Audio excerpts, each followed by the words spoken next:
Tous les préparateurs mentaux veulent coacher le mental des athlètes et être magnifiquement payés pour ça. Mais qui peut vraiment le faire ? Avoir un diplôme est au mieux utile, mais jamais suffisant pour accompagner les sportifs de ses rêves. Bienvenue sur Business Infini, le podcast pour développer une entreprise tellement épanouissante et solide que tu auras envie de travailler dedans toute ta vie. Tu vas découvrir comment j'ai multiplié mon chiffre d'affaires par 36 en 5 ans et obtenu un tel succès dans le sport de haut niveau que j'ai dû m'entourer d'une équipe de coachs à force d'être débordé de demandes. Je m'appelle Nathan Delacoste et je vais te dire les erreurs à ne pas commettre, celles qui m'ont fait perdre tout mon temps, qui ont parfois ruiné ma santé et certainement détruit mes résultats, mais j'ai compris comment faire mieux et grâce à ces épisodes, diffusés chaque semaine par Ready to Rock, je te le transmets. On dit que la compétition ça se joue dans la tête, je vais te montrer que l'entrepreneuriat aussi. Bonne écoute de Business Infini. Est-ce que tu fais des séances gratuites ? Ne fais pas de séances gratuites. Dans cet épisode de podcast, je vais t'expliquer pourquoi pour développer ton activité de préparateur mental, tu ne devrais surtout pas faire de séances offertes.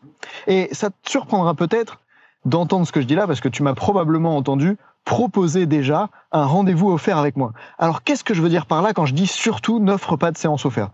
Eh bien pour ça, il faut revenir au début de mon activité en 2018 avec les sportifs quand j'ai commencé à proposer de faire des séances offertes. Bah oui, parce qu'à l'époque, c'était quand même difficile de trouver quelqu'un qui veut travailler avec moi. Et donc je me disais qu'un moyen plus facile pour que les gens veuillent bien travailler avec moi, notamment parce que la préparation mentale n'était pas aussi connue qu'aujourd'hui, c'était de la leur faire découvrir.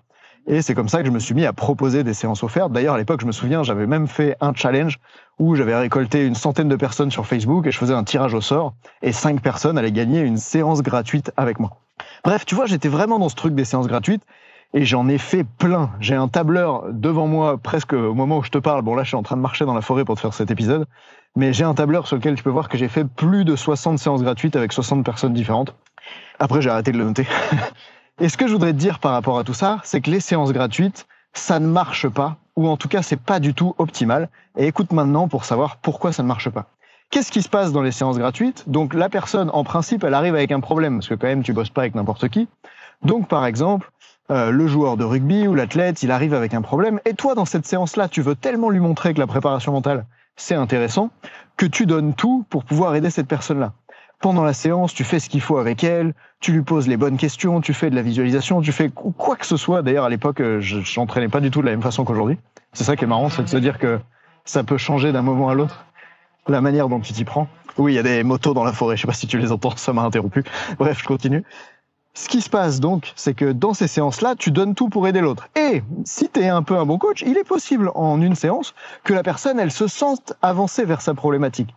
Que la personne, à la fin de la séance, quand tu lui dis « Alors, on continue, tu veux bien continuer avec moi ?» Moi, par exemple, à l'époque, c'était 180 € les 3 séances.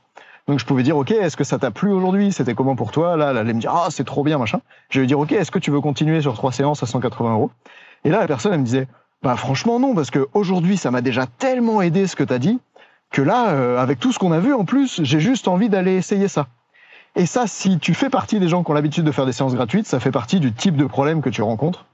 C'est que la personne, d'une part, à la fin de la séance gratuite, elle a l'impression d'avoir résolu sa vie. Parce que quand c'est la première fois de ta vie que tu te fais aider sur la dimension mentale, il y a des chances que ça avance vraiment vite. C'est un peu comme le premier cours de ski que tu prends si tu n'as jamais pris de cours avant. Le prof, il va corriger tous tes défauts d'un coup et ça va faire vraiment beaucoup de bien si ça faisait 10 ans que tu skiais sans prendre de cours.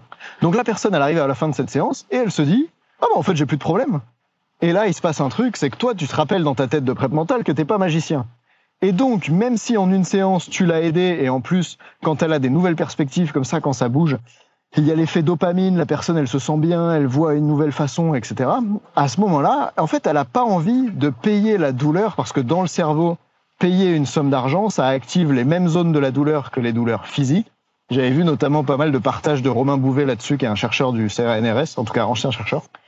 Et c'est intéressant de voir qu'en fait, la personne, quand elle a eu le sentiment de progresser, eh ben, elle n'a pas forcément envie d'aller plus loin.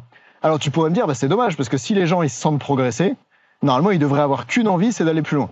Et ça va être vrai pour une partie d'entre eux. Donc c'est pour ça qu'à l'époque, en faisant des séances gratuites, j'ai quand même réussi à vendre ensuite quelques séances. Je dirais pas que ça marche pas du tout. D'ailleurs, si tu sais pas faire autrement que des séances gratuites, peut-être que tu devrais continuer de faire des séances gratuites. Mais il y a autre chose que j'ai envie de communiquer avec toi pendant que tu entends sûrement l'eau autour de moi. D'ailleurs, dis-moi sur Instagram si ça gêne, mais moi je trouve ça assez sympa d'avoir des bruits d'eau et d'oiseaux dans un épisode de podcast. Je vais donc t'inviter à ne pas faire de séance gratuite pour que tu puisses faire autre chose. Parce que le autre chose est beaucoup plus optimal. Cependant, le autre chose demande plus de formation pour pouvoir être bien fait. Cette autre chose, c'est quoi ? C'est un véritable rendez-vous qui sert à vendre. Mais qu'est-ce que je veux dire par là ? On va pas dire à la personne après 2 minutes « Vas-y wesh, lâche-moi ta carte bleue et paye maintenant pour aller plus loin ». Non, ça marche pas. Évidemment, ce rendez-vous-là, il va servir à lui donner envie d'aller plus loin. Mais lui donner envie d'aller plus loin, la façon optimale de le faire, ce n'est pas en faisant déjà une séance de préparation mentale, c'est en faisant ce que j'appelle une séance de coaching décisionnel. Qu'est-ce que je veux dire par là, coaching décisionnel ? Alors, dans le monde du business, vous le trouverez souvent sous le terme appel découverte, bilan stratégique, session diagnostique, etc. Dans cette séance-là, ce qu'on va faire, c'est aider la personne à se rendre compte de la situation dans laquelle elle est maintenant. Oui, c'est pas parce qu'elle a pris rendez-vous avec toi qu'elle sait bien dans quelle situation elle est. Par exemple, des fois, il y a des gens, c'est assez marrant, mais ça fait longtemps qu'ils ont le même problème et ça fait longtemps qu'ils essayent de le résoudre de la même façon et ils ont toujours pas prévu d'essayer une autre façon de le résoudre. Et donc, ton rôle à ce moment-là, ça va être de les aider à remarquer déjà quel est le problème, à quel point c'est douloureux pour eux d'avoir ce problème, parce que la douleur va être quelque chose qui pousse à l'achat. Si la douleur est plus grande que la douleur de payer, alors la transaction pourra avoir lieu. Bon là, il y en a peut-être qui me disent « Ah mais Nathan, t'es pas quelqu'un de bien, tu te rends compte, tu fais ressentir aux gens une douleur pour qu'ils achètent avec toi. » Non mais n'oubliez pas que la personne, si elle est en face de vous, c'est qu'il y a quand même quelque chose qui lui convient pas dans sa vie, dans ses résultats sportifs, et que si elle n'est pas capable de prendre une décision basée sur la douleur qu'elle a maintenant, elle risque probablement d'avoir des douleurs beaucoup plus grandes plus tard. Par exemple, oui, ça peut amener de la tristesse, ça peut faire ressentir des émotions désagréables au sportif qui, dans ce rendez-vous-là avec moi, s'aperçoit qu'il n'a pas les résultats en compétition qu'il veut, s'aperçoit que, en fait, il y a même des gens que je fais pleurer, entre guillemets, alors ça vient pas que de moi, mais que notre conversation fait pleurer dans ce premier rendez-vous, parce qu'ils se rendent compte, par exemple, qu'ils font des compètes, les athlètes, et qu'ils ont tellement peur de décevoir leurs parents que ça les touche.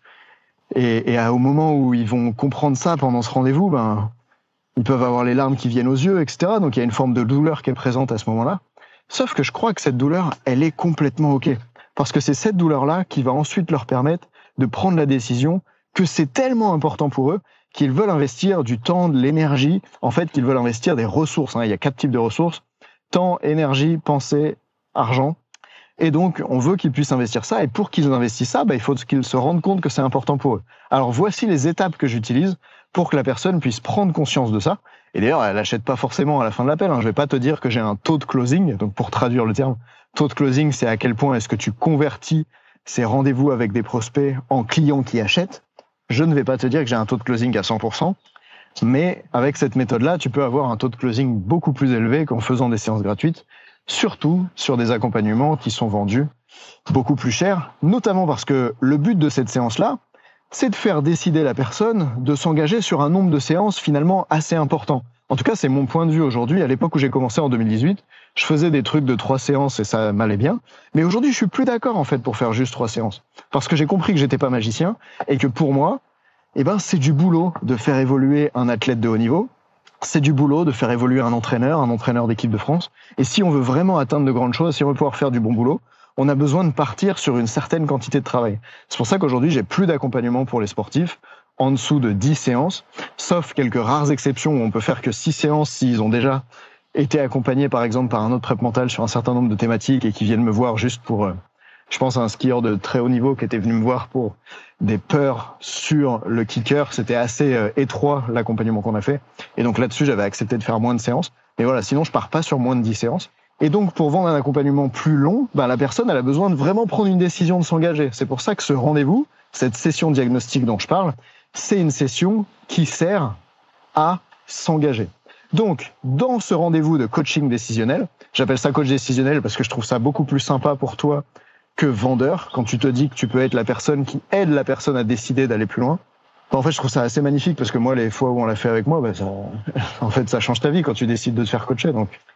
Et à force de l'avoir fait avec des clients qui après reviennent vers moi en me disant « Franchement, merci pendant ce rendez-vous-là de m'avoir aidé à me rendre compte qu'il fallait que je démarre parce qu'aujourd'hui, ça et ça a changé dans ma vie. » Moi, je trouve ça juste fantastique, donc j'ai envie de continuer de le faire. Alors, je reprends les étapes, parce que là, on est presque à 10 minutes, et tu dois te dire « Ah, mais Nathan, il m'a toujours pas donné ces étapes ». Bon, petit disclaimer, une fois que tu as les étapes, c'est pas comme si tu savais encore les manier. C'est pour ça que j'ai une formation pour les préparateurs mentaux dans laquelle je vous apprends à manier ces rendez-vous-là. Le programme, il s'appelle Starting Block.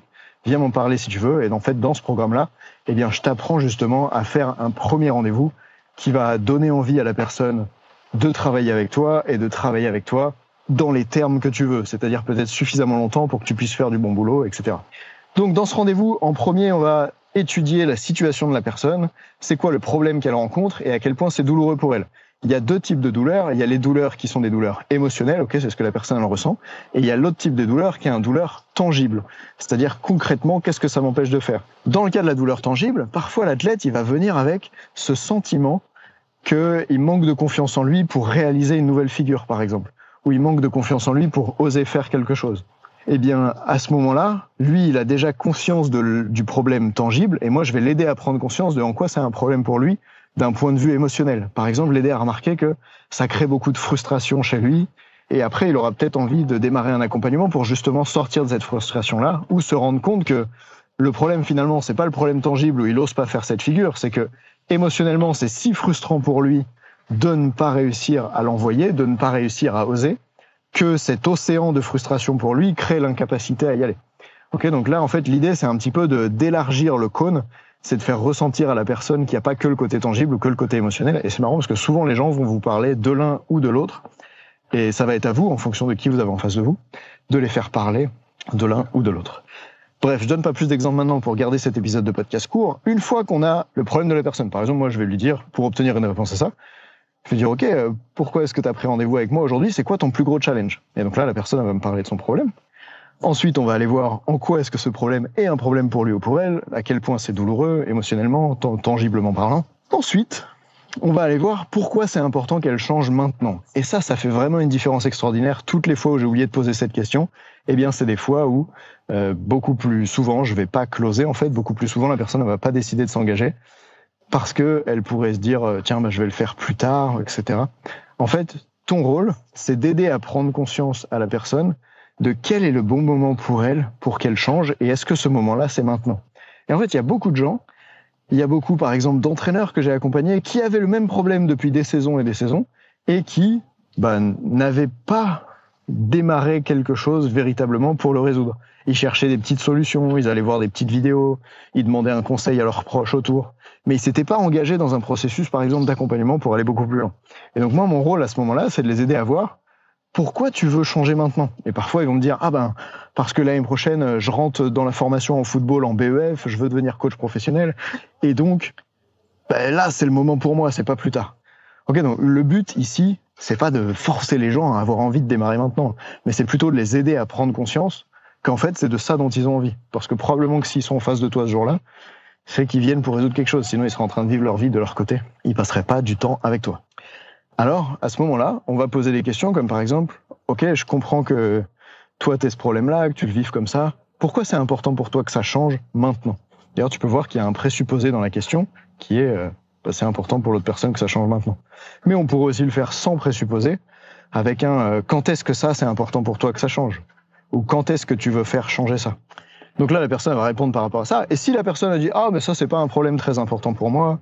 Moi, si ça change dans 2 ans, ça me va. » Eh bien, finalement, je vais écourter le rendez-vous parce qu'en fait, moi, ça m'intéresse pas de bosser avec des gens pour qui le sujet, c'est pas dans leur top priorité. Les entraîneurs que j'ai envie de former à la préparation mentale, c'est des entraîneurs qui, pour qui c'est super important que ça évolue, en fait.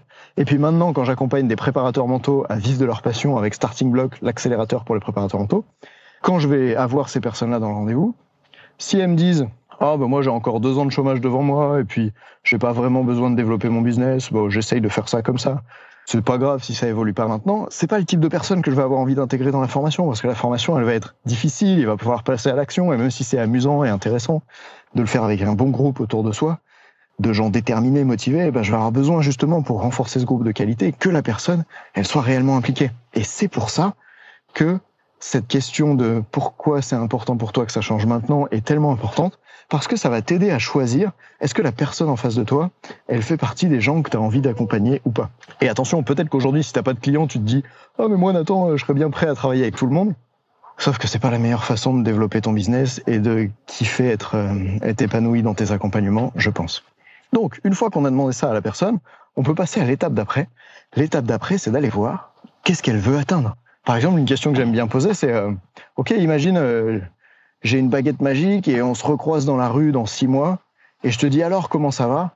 Qu'est-ce qu'aurait besoin de s'être passé pour que tu me dises que tu es ravi avec la nouvelle situation? Et là, la personne, elle va aller voir dans sa tête qu'est-ce qu'elle veut réellement atteindre.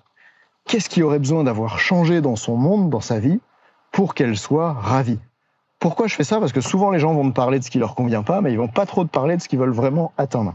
Et c'est dommage, parce que c'est au moment où tu sais vraiment ce qu'ils veulent atteindre que tu peux, comme dit mon formateur australien en business, sell honey, not vinegar. Je crois que ça veut dire vends du miel et pas du vinaigre. En gros, vends le truc agréable que les gens ils veulent atteindre et pas le truc désagréable. Bon, peut-être que la traduction est pas très bonne à cet endroit-là, mais ce que je veux dire par là, c'est que une fois que tu sais ce que la personne elle veut réellement atteindre, quand tu vas lui proposer de travailler avec toi, au lieu de lui dire « Ah oui, si on travaille ensemble, ça va être génial, tu vas pouvoir découvrir la visualisation », non, tu vas pouvoir lui dire « Tiens, si on travaille ensemble, ce qui va être génial, c'est que la veille des compétitions, tu vas enfin dormir paisiblement. » Parce que peut-être que c'est ça la personne qu'elle veut, et de ta méthode, elle s'en fiche. Tu vois, je parlais encore aujourd'hui avec une prep mentale qui utilise les TOP, les techniques d'optimisation du potentiel, et c'est ça qu'elle avait en gros sur son LinkedIn, tu vois, c'était « Venez apprendre les TOP ». Mais en fait, personne veut apprendre les TOP, à moins que tu sois un ancien négociateur du RAID, et que les gens ils veulent apprendre de toi ce côté armé parce qu'il y a une certaine aura derrière, etc. Mais si juste tu t'es formé au top et que tu veux vendre ça à un sportif, il a pas envie d'apprendre les tops, il a envie de résoudre les problèmes qu'il a dans sa vie. Et cette question-là permet de savoir quels sont les problèmes que le sportif cherche à résoudre, ou plutôt qu'est-ce qu'il a envie d'atteindre après. C'est quoi la situation désirée pour lui? D'ailleurs, tu remarques peut-être quand je te raconte ce que je te raconte là, que finalement tout ça, c'est juste une question de coaching. On est au début à chercher quel est l'état présent, et puis après, on va chercher l'état désiré, tout simplement. Ça va être aussi super important parce que quand la personne, elle va avoir une vision claire de ce qu'elle a envie d'atteindre, quand elle va pouvoir se projeter sur un futur dans lequel, par exemple, elle peut être à son meilleur niveau en compétition, elle peut bien dormir la veille des compètes, elle peut arrêter d'avoir toutes ces pensées négatives qui l'obsèdent sans arrêt, etc. Eh bien, à ce moment-là, il se passe un truc, c'est que cette vision du futur, elle devient attrayante. Et comme elle a une vision du futur attrayante et idéalement atteignable, c'est-à-dire qu'avec la qualité des questions que tu poses et la qualité des axes de progression que tu vas lui proposer, elle se rend compte que c'est tout à fait atteignable, eh bien à ce moment-là, elle va avoir envie d'y aller. Et elle va avoir tellement envie d'y aller qu'elle va être prête à acheter un accompagnement auprès de toi. Parce que si je viens te voir et que tu me proposes directement de payer un accompagnement avec toi, mais que je sais pas vraiment quel est mon problème aujourd'hui, ni ce que j'ai très envie d'atteindre, pourquoi est-ce que je paierai un accompagnement avec toi après tout? Surtout si ça vaut plusieurs milliers d'euros. C'est pour ça que c'est tellement important. Voici donc les 3 premières étapes méga importantes. Au début, tu identifies le problème et la douleur. Ensuite, tu vas voir pourquoi c'est important de changer maintenant. Et après, tu vas voir qu'est-ce que la personne, elle a réellement envie d'atteindre. Après cette étape, tu vas passer à l'étape 4. Et ça, j'ai envie de garder un petit peu le secret dessus. Peut-être pour un autre épisode ou pour les préparateurs mentaux que je forme à l'intérieur du programme Starting Block. Parce que dans l'étape 4, il va falloir bien manier. Parce que j'ai quand même envie d'être généreux dans cet épisode. Dans l'étape 4, ce que tu vas faire, c'est donner une nouvelle perspective à la personne sur son problème. Par exemple, souvent, c'est le moment où l'athlète, tu vas l'aider à se rendre compte que jusqu'à maintenant, lorsqu'il avait des problèmes techniques en compétition, qu'est-ce qu'il a fait? Il est retourné à l'entraînement, s'entraîner encore plus dur. Et toi, à ce moment-là, tu vas l'aider à se rendre compte qu'en fait, en compétition, ce qui bloque, c'est pas que la technique, il la sait pas. Même si lui, il a le sentiment de plus savoir la technique, parce que sa technique, elle marche plus. Par exemple, en gymnastique, il arrive plus à faire l'élément. À ce moment-là, tu vas l'aider à avoir la prise de conscience sur le fait que ce qui marche pas, c'est pas la technique, c'est qu'il est tellement stressé, par exemple, de décevoir ses parents qui sont dans le gymnase, il est tellement stressé de pas pouvoir être sélectionné en pôle France s'il rate cette compétition, que ça l'empêche d'accéder à ses ressources. Et ça, le fait d'avoir une nouvelle perspective, eh bien, ça va faire de la dopamine dans le cerveau, ça va renforcer l'envie de la personne d'acheter. Bref, j'avais dit que je te parlerais pas de l'étape 4, parce que pour pouvoir en parler en profondeur, il me faudrait plus de temps que ça. Écoute, si ce que je te raconte là, ça te parle, si tu te dis, tiens, mais je me rends compte qu'en fait, moi, je fais des séances offertes d'habitude, et je vois bien que les séances offertes, ça marche pas, parce qu'à la fin, les gens, ils s'engagent pas avec moi, et je comprends cette idée d'aider les personnes à décider, à prendre la décision difficile, d'investir du temps, de l'énergie, de l'argent pour se former, pour aller plus loin, pour apprendre. Si ça te dirait d'apprendre à faire ça, eh ben, sollicite-moi, viens me parler, par exemple, sur Instagram ou sur LinkedIn, Nathan Delacoste. Et eh bien, si tu veux, tu pourrais vivre, par exemple, ce rendez-vous-là avec moi. Tu sais, ce qui est très drôle, c'est que pour les préparateurs mentaux que j'ai intégrés dans le programme Starting Block, une grande partie d'entre eux, je leur ai proposé avant d'avoir un rendez-vous individuel pour aller diagnostiquer leur business, pour aller voir en fait ce qui va pas aujourd'hui. Par exemple, souvent, pour la plupart d'entre eux, c'est qu'ils n'ont pas de système prédictible pour accueillir de nouveaux clients.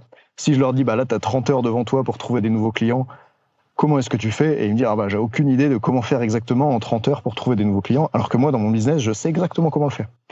Et donc, souvent, il va leur manquer ça, on va s'en rendre compte dans la partie problème. On va voir en quoi c'est douloureux pour eux. Par exemple, il y a beaucoup de peurs qui sont associées à ça, notamment les peurs du point de vue financier. Il y a beaucoup de stress, parce qu'en fait, quand tu sais pas d'où va venir ton prochain client, forcément, tu sais pas si tu vas pouvoir manger et où, si ta vie va évoluer vers là où tu veux aller. Enfin, il y a vraiment plein de conséquences comme celle-ci. Après, je vais demander à la personne pourquoi c'est important qu'elle change maintenant. Après, je devrais peut-être pas tout te révéler, en fait, dans cet épisode. Sinon, tu vas dire, c'est bon, j'ai pas besoin de faire le rendez-vous avec Nathan. Mais si t'es un bon coach, tu sais que par toi-même, c'est difficile de t'apercevoir de tout. D'ailleurs, là, tout à l'heure, j'étais au Wake Park. Et là, en fait, je suis en train de marcher autour du lac. Et j'arrivais pas à plaquer mon 540 en wake. Et je vais voir un coach et je lui dis, j'arrive pas à plaquer le 540. Il m'a dit un truc et le coup d'après, j'ai réussi. Parce que j'arrivais pas à voir à propos de moi-même ce que je ratais. Et c'est vraiment ça que je veux te dire, c'est que si aujourd'hui tu as des problèmes dans le business, probablement que tu n'arrives pas à voir tout seul quels sont ces problèmes. Et c'est pour ça que les sportifs, ils ont besoin de venir faire ce rendez-vous stratégique avec toi. C'est que eux non plus, ils voient pas leurs problèmes. Même le meilleur chirurgien du monde, il ne peut pas s'opérer lui-même dans le dos parce qu'il voit rien dans son dos. Et c'est pour ça que ce type de rendez-vous est tellement efficace. Donc si jamais tu veux vivre ce type de rendez-vous avec moi, je sais pas si j'ai de la place dans mon agenda au moment où tu entendras cet épisode, mais sollicite-moi et on verra ce qu'on peut faire pour toi. Au pire, je te mettrai en liste d'attente pour la prochaine. Et j'ai vraiment envie que tu puisses imaginer et appliquer cette nouvelle méthode. Déjà, tu sais quoi, même sans faire la formation Starting Block, à ce stade de l'épisode, tu peux déjà appliquer ce que j'ai dit là. Tu peux déjà décider de changer ta première séance en passant plus de temps pour comprendre réellement quel est le problème de la personne, en passant plus de temps pour comprendre pourquoi c'est important pour elle qu'elle change maintenant, et en dédiant du temps à aller voir qu'est-ce qu'elle a réellement envie d'atteindre. Et si tu fais ça, crois-moi, tu vas vendre plus. Et d'ailleurs, quand tu auras réussi à vendre plus grâce à ce podcast gratuit, imagine tout ce que tu pourrais faire si on travaillait ensemble. Je pense que ça sera le moment pour toi de venir me voir. Donc, je te laisse mettre en place ça, tester, et on se retrouve dans le prochain épisode, parce que j'ai prévu de parler d'un truc super cool qui est à la fin de l'appel de vente, à la fin de cette session diagnostique, quand la personne, tu lui as présenté ton offre, et qu'elle te dit « je vais y réfléchir », qu'est-ce que tu fais ? C'est ce qu'on va voir dans le prochain épisode. Salut ! Entraîner l'humain derrière la machine, c'est important. Alors l'année prochaine, j'ai envie que chaque athlète puisse avoir un préparateur mental à ses côtés. C'est plus facile à atteindre si chaque coach mental devient un entrepreneur qui sait donner envie aux compétiteurs de s'intéresser à leur psychologie. C'est en créant un business solide avec des revenus confortables et la liberté de travailler comme tu aimes que tu pourras le mieux les accompagner. En écoutant Business Infini, tu te donnes les moyens de développer ça. Bien joué. Si tu veux progresser en coaching, tu peux aussi écouter mon autre podcast, Obsession Progression, et même le partager aux athlètes pour qu'ils comprennent l'intérêt de la préparation mentale. Salut!